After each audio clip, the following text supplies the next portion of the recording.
Somewhere among the rolling hills of Tuscany, behind the vineyards and the walled hilltop towns, sit the foundations of cities that have stood for 2,500 years. Cities founded by a people who spoke a language nobody can fully read, who worshipped gods nobody else worshipped, and who were declared extinct by Roman historians 18 centuries ago.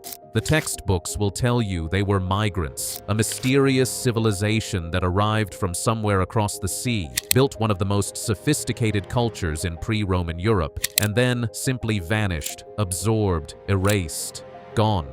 For most of recorded history, that was the story, a mystery with no ending.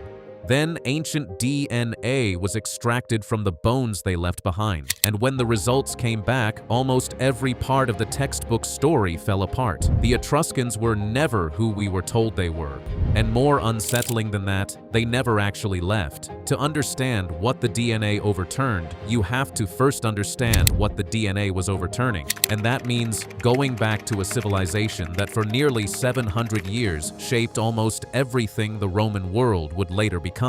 The Etruscan heartland sat in central Italy, in the region we now call Tuscany, stretching north into the Po Valley and south toward the Bay of Naples. At its peak, between roughly the 8th and the 5th centuries BC, Etruscan civilization spread across an area that today supports a quarter of Italy's modern population. 12 great cities form the core: Florence, Bologna, Perugia, Siena, Veii. Cities still inhabited today, cities that have never been emptied since the day the Etruscans laid the first stones. By every measurable standard, this was the most sophisticated culture in the Western Mediterranean before Rome rose. They were master metalworkers and jewelers, capable of a level of detail that modern artisans still find difficult to replicate.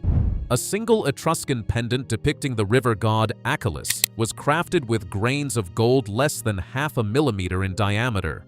The beard alone contains thousands of them. They developed a distinct ceramic tradition called bucchero, made by adding soot to the clay and then polishing the fired vessel until it gleamed like dark metal. Elegant black, almost bronze. They were dominant at sea. Etruscan ships ruled the western coast of Italy for nearly 3 centuries, and Etruscan piracy was so aggressive by the 7th century BC that Greek and Phoenician traders refused to sail past Sicily without escort. They invented the naval ram, a heavy bronze projection mounted on the prow of their warships, and their pentacontors became one of the most feared maritime forces in the Mediterranean.